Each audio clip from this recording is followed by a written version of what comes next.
Shalom para pendengar yang dikasihi oleh Tuhan Yesus. Kiranya Tuhan memberikan rahmat-Nya kepada para pendengar semua. Sebentar lagi kita akan mendengarkan pembacaan Alkitab audio dalam versi bahasa Indonesia sehari-hari. Siapkan hati saudara. 1 Korintus pasal 15. Kebangkitan Kristus. Dan sekarang saudara-saudara, aku mau mengingatkan kamu kepada Injil yang aku beritakan kepadamu dan yang kamu terima, dan yang di dalamnya kamu teguh berdiri. Oleh Injil itu kamu diselamatkan, asal kamu teguh berpegang padanya, seperti yang telah kuberitakan kepadamu, kecuali kalau kamu telah sia-sia saja menjadi percaya. Sebab yang sangat penting telah kusampaikan kepadamu, yaitu apa yang telah kuterima sendiri, ialah bahwa Kristus telah mati karena dosa-dosa kita, sesuai dengan kitab suci, bahwa ia telah dikuburkan, dan bahwa ia telah dibangkitkan pada hari yang ketiga, sesuai dengan kitab suci, bahwa ia telah menampakkan diri kepada Kefas, dan kemudian kepada ke-12 muridnya. Sesudah itu ia menampakkan diri kepada lebih dari 500 saudara sekaligus. Kebanyakan dari mereka masih hidup sampai sekarang, tetapi beberapa di antaranya telah meninggal. Selanjutnya ia menampakkan diri kepada Yakobus, kemudian kepada semua rasul. Dan yang paling akhir dari semuanya, ia menampakkan diri juga kepadaku, sama seperti kepada anak yang lahir sebelum waktunya. Karena aku adalah yang paling hina dari semua rasul, bahkan tidak layak disebut rasul, sebab aku telah menganiaya jemaat Allah.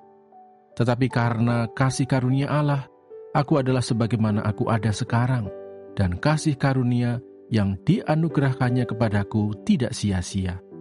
Sebaliknya, aku telah bekerja lebih keras daripada mereka semua, tetapi bukannya aku, melainkan kasih karunia Allah yang menyertai aku.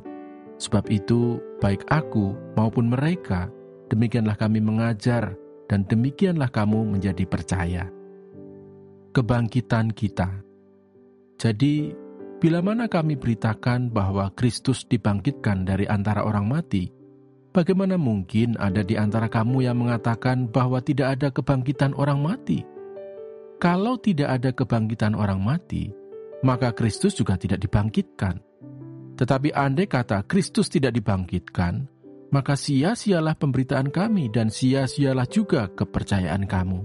Lebih daripada itu, kami ternyata berdusta terhadap Allah.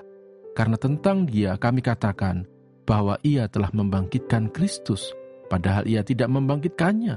Kalau andai kata benar bahwa orang mati tidak dibangkitkan. Sebab jika benar orang mati tidak dibangkitkan, maka Kristus juga tidak dibangkitkan. Dan jika Kristus tidak dibangkitkan, maka sia-sialah kepercayaan kamu, dan kamu masih hidup dalam dosamu. Demikianlah binasa juga orang-orang yang mati dalam Kristus. Jikalau kita hanya dalam hidup ini saja menaruh pengharapan pada Kristus, maka kita adalah orang-orang yang paling malang dari segala manusia. Tetapi yang benar ialah bahwa Kristus telah dibangkitkan dari antara orang mati, sebagai yang sulung dari orang-orang yang telah meninggal. Sebab sama seperti maut datang karena satu orang manusia, demikian juga kebangkitan orang mati datang karena satu orang manusia.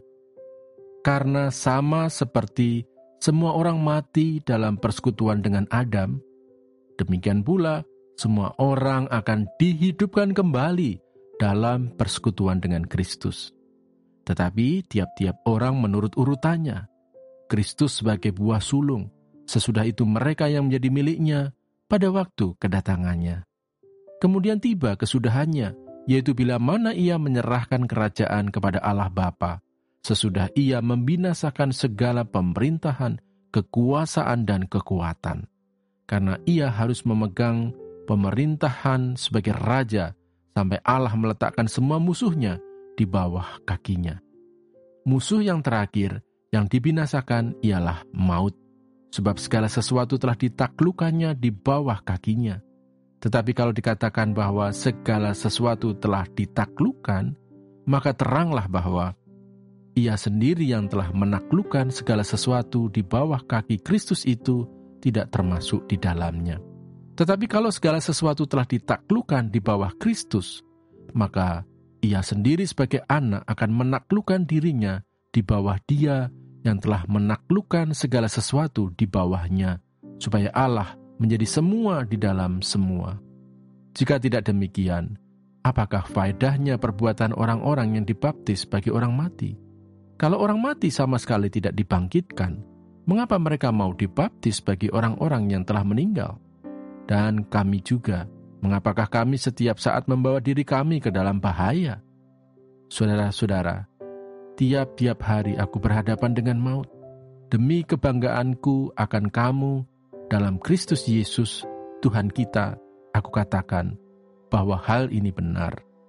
Kalau hanya berdasarkan pertimbangan-pertimbangan manusia saja, aku telah berjuang melawan binatang buas di Efesus. Apakah gunanya hal itu bagiku? Jika orang mati tidak dibangkitkan, maka marilah kita makan dan minum sebab besok kita mati. Janganlah kamu sesat. Pergaulan yang buruk merusakkan kebiasaan yang baik. Sadarlah kembali sebaik-baiknya dan jangan berbuat dosa lagi. Ada di antara kamu yang tidak mengenal Allah. Hal ini kukatakan supaya kamu merasa malu. Kebangkitan tubuh. Tetapi mungkin ada orang yang bertanya, bagaimanakah orang mati dibangkitkan? Dan dengan tubuh apakah mereka akan datang kembali? Hai orang bodoh, apa yang engkau sendiri taburkan tidak akan tumbuh dan hidup kalau ia tidak mati dahulu. Dan yang engkau taburkan bukanlah tubuh tanaman yang akan tumbuh, tetapi biji yang tidak berkulit, umpamanya biji gandum atau biji lain. Tetapi Allah memberikan kepadanya suatu tubuh seperti yang dikehendakinya. Ia memberikan kepada tiap-tiap biji tubuhnya sendiri. Bukan semua daging sama. Daging manusia lain daripada daging binatang, lain daripada daging burung, lain daripada daging ikan. Ada tubuh surgawi dan ada tubuh duniawi. Tetapi kemuliaan tubuh surgawi lain daripada kemuliaan tubuh duniawi. Kemuliaan matahari lain daripada kemuliaan bulan. Dan kemuliaan bulan lain daripada kemuliaan bintang-bintang. Dan kemuliaan bintang yang satu berbeda dengan kemuliaan bintang yang lain. Demikianlah pula halnya dengan kebangkitan orang mati. Ditaburkan dalam kebinasaan, dibangkitkan dalam ketidakbinasaan. Ditaburkan dalam kehinaan, dibangkitkan dalam kemuliaan.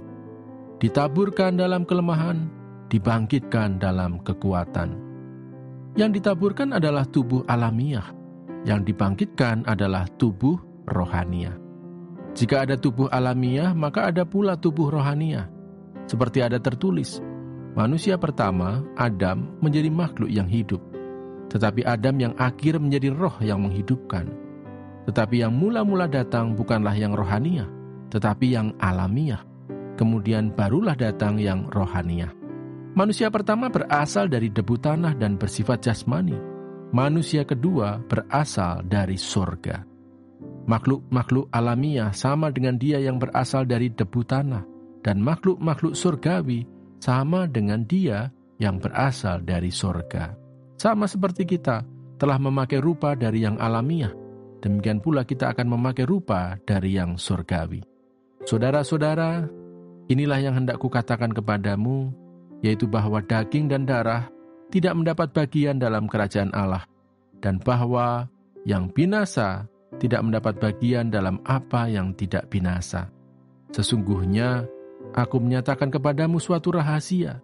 Kita tidak akan mati semuanya, tetapi kita semuanya akan diubah dalam sekejap mata pada waktu bunyi nafir yang terakhir.